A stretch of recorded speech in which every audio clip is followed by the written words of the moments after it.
and welcome to the new episode of We Talk Talent Series Season 5, the show where we bring you insightful conversations with top HR leaders shaping the future of talent management. Today, we are joined by Vipin Sharma, Head Talent Acquisition, Tata Steel. Vipin, welcome, and it's a pleasure to have you on the show.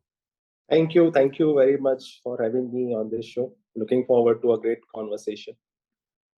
Definitely. So before we dive into the discussion, I would like to briefly introduce today's speaker to our viewers. Vipin has led the areas of people strategy, people analytics, employer branding, employee experience, employee engagement, and HR innovation labs at Tata Steel. And over the years, he has driven many transformation interventions aligned with long-term people strategy and lead various teams. In the current role, he leads the talent acquisition for Tata Steels. He was recognized as Forbes India Top 30 Talent Leaders of 2023. So starting with my first question, Vipin, the workplace has gone through a lot of changes over the past couple of years. So how is your industry tackling the changes? If you could share a brief overview with us. Thanks, Anmol. And talking about manufacturing, there have been many shifts that has happened over. If I look back, 5 years, and I look back now, there have been many shifts. One and the primary shift is that the overall perception of manufacturing, it has seen a tremendous change. So you would have seen government is pushing manufacturing quite a lot, and there have been many initiatives from government for having Make in India, the whole Make in India campaign, and going again. There are multiple initiatives there, and with that, a lot of manufacturing companies coming to India. And overall, the kind of positioning that used to be there for manufacturing, there has been a big shift from there. And because of that, we are seeing a huge influx of talent, which otherwise would have gone to services or consulting or other sectors. Now they are looking at manufacturing as one of the key sector to make their careers on.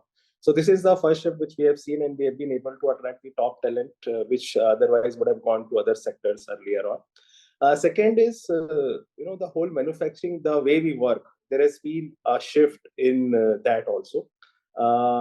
Pre-COVID, and if you look back 5 years, flexibility was not a norm in manufacturing. So there was no work from home, and you had to be at the manufacturing locations, or you had to be at the shop floor, so as to say. But what we have realized that there are many jobs and there are roles for which you do not need people to come to office. And a lot of flexibility has come in. So if I talk about Tata Steel, now many roles are flexible. And even during what we have understood during the COVID times is you do not need, you can operate your shop floor also working from home. And that is something, it was an eye-opener for us. And we continued with that. There are many roles which are now flexible, and a lot of flexibility is given to people. Many roles people can work from office, people can work from home, and there are many roles people can work from anywhere. And in fact, if you talk about my team, 70% of my team can work from anywhere. The third shift that has happened is in manufacturing is the use of technology. And that has really, changed the overall the way we work. So currently, if I speak, now we are working on digital twins, wherein we are experimenting that can we operate some of our manufacturing plant remotely. And we have our mines, and we are experimenting that can we operate some of our mines remotely. So a lot of IoT, a lot of Industry 4.0 intervention is taking place as I speak. And that is really changing the way we work in manufacturing. So these are all shifts. We are seeing it happening. And as I speak, it is continued to happen. And we foresee that this is really going to change the way we employ talent in manufacturing. Vipin, according to you and your industry demands, what type of skill shortage do you think is causing the talent? So, currently, if you look at our industry, as I talked about, a lot of focus is on technology. So one is, we have to compete with technology companies to get the technology talent. So we do a lot of work on how to, harness AI, how IoT at our manufacturing locations. So the talent with digital skills, the talent with AI skills, those niche skills, again, we need to compete with the best in class in the world to get that talent for manufacturing. That remains so. Second is the talent in ESG, sustainability and ESG skills. Again, traditionally, companies have not developed talent in that area, but over the last 5 to 10 years, there is a huge demand for talent with those skill sets. Again, that also talents which is short in supply, and we have to find ways and means to onboard that kind of talent. And third remain with our focus on diversity, how to have more diverse workforce in manufacturing. Again, traditionally, you have not seen a good diversity ratios in manufacturing companies, but with the push for diversity across manufacturing companies, we continue to compete for diverse talent for manufacturing companies. So these are few talent segments wherein there is a shortage. Can you please also throw some light on your DE&I agenda? So for us, this is not something new. Right from we are a 115-year-old company, and right from the beginning, there has been an equal focus on having a kind of equitable environment and have an inclusive kind of a view of workforce. So Okay. there are many first. I think we are the one who started maternity benefit way back early in 1900, and later on it was adopted to labor laws, and now it's there. But having said that, last 10 years has been a journey for us, and there are four areas on which we work: women, people from LGBTQ community, people with disability, and affirmative action. And for all these four segments, we have very specific initiatives. Overall, our goal is to have 25% representation from this segment by 2025. There are many innovative interventions we keep on coming up with. So 2 years back, we said that can we look at transgender as a talent pool? And then we came up with a drive to hire transgender at a shop floor, and that has been a complete experience for us, and many life-changing experience for many of us when we look at their stories. We also run very innovative competitions on campus to get diverse talent early on. One of it is Women of Metal, wherein we offer scholarship to fresh women engineering students, and we offer them at second year so that we induct them early on into the manufacturing, and they also understand what does it take to make a career in manufacturing.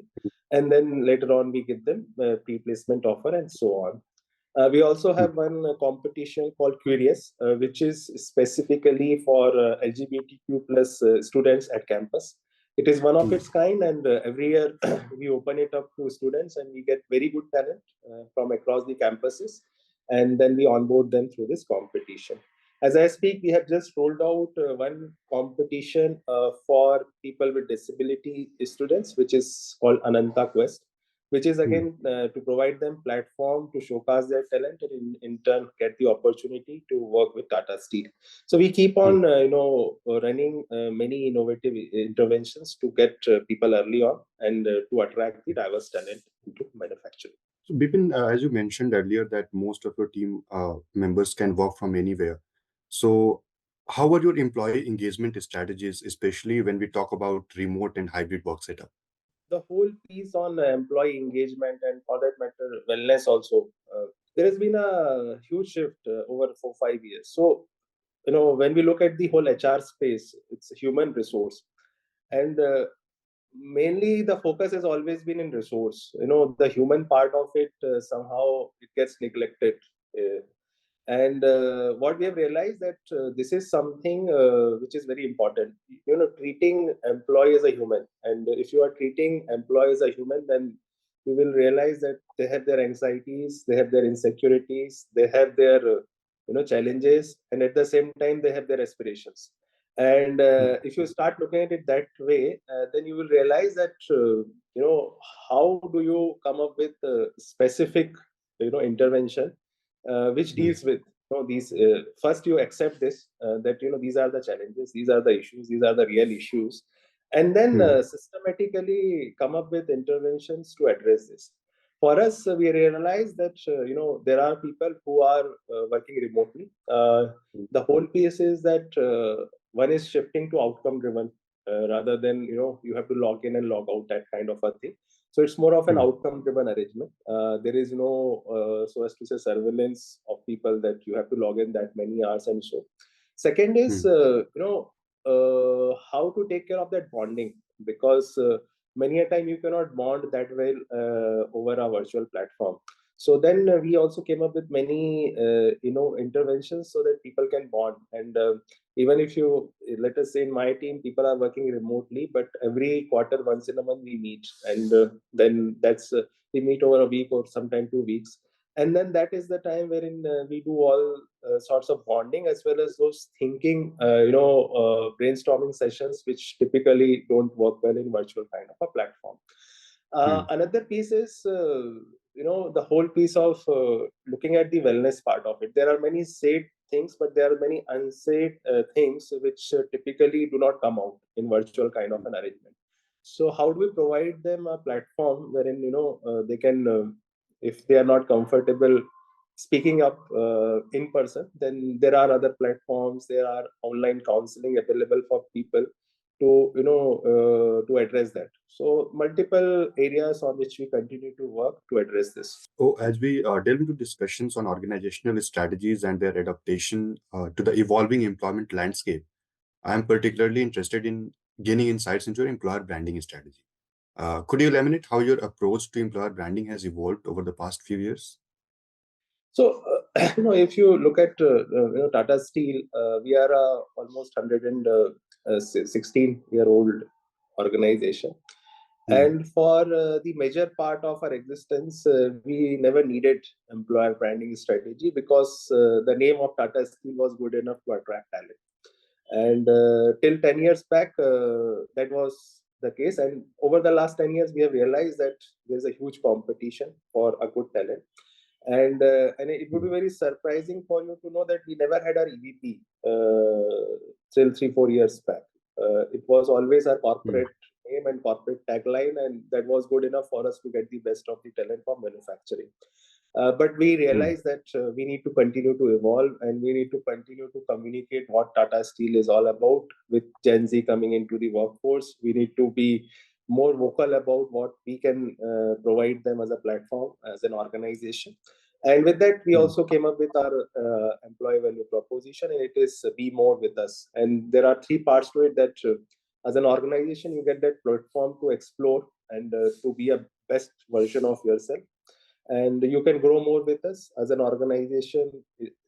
We are growing, and we are growing pretty fast, and with that comes plethora of opportunity to people with to grow.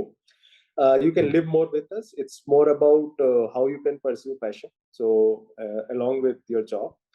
So you will be surprised to know that every year we send people to Everest Base Camp, and there are people. We have our own Tata Steel Adventure Foundation, which do a lot of trekking across different peaks, and people can Hmm. nominate for it. You can run marathons, you can run. You can play golf and so on. So if you have a passion, there is platform available. You can pursue that at with the Hmm. say the way you do your job. The last is do more with us, which is core to us. Is how you can make an impact. How can you make an impact at the larger level? And Hmm. there are plethora of opportunities available for people to make an impact. So this is the Hmm. employee value proposition. We communicate it. We communicate it consistently across campuses, across social media, and we see that whatever we are talking about, people get to experience it. Because Hmm. that's very important for us, and that's how we keep on pursuing our employer branding strategy to attract the best of the talent. So, Vipin, now that the Gen Z is entering the workforce and born into the digital era, they bring a different set of expectations with them. What's your take on that, and how do their expectations differ from those of the previous generations? So, to me, it's a mindset. So, as although we demarcate people into generations, Hmm. a millennial can also have a Gen Z mindset. So, if you continue to experiment, if you continue to unlearn and learn, uh, Hmm. there is no difference between you and Gen Z. I look at it that way. Having said that, Mm, we need to look at the kind of environment that they have gone through, and the kind of circumstances under which they have been brought up. mm, You see, last 10 years, everything is at your fingertips. So if I have to order something, all it needs is few clicks. If anything that I need is available, at a few clicks away. So there is a tendency for instant gratification. Um, and when you join the workforce, so that remains so. So the kind of experience you get to have as a consumer, you start expecting the same kind of experience as an employee also. So organization need to up their game. The kind of mm, technology people see as a consumer, organization also have to invest in technology, so that as an employee mm, also they get to experience those kind of technology. So employee experience very important. Another piece is, having said it, there are some things which do not change. So while you look for instant gratification, but you need to do the hard work, so it doesn't change. And there is mm, no replacement for hard work. So it works both ways. One is, keep on reinventing yourself, and see what is the best available in the market, how we can also keep on updating ourselves as an organization when it comes to technology or when it comes to way of work. But at the same time, there are some things which will never change, and mm. therein we need to keep on sticking to our values. And those becomes very important, because if we continue to communicate what this organization stands for, people Mm. accept that. And that is something which holds true whether it is Gen Z, whether it is millennial, or whether it is baby boomer. The values do not change. So continue to adapt to the changing trends, but at the same time keep the values as your moral compass, and keep on instilling that this is what you stand for. And once you do that, people really respect that, and you get right people that you look for. Absolutely. Thank you so much, Vipin, for sharing your valuable perspective with us today. It's been a pleasure having you on this show. And for our viewers, let's continue to learn and grow together. And don't forget to tune in to the next episode of We Talk Talent series. Have a fantastic day ahead. Thank you so much.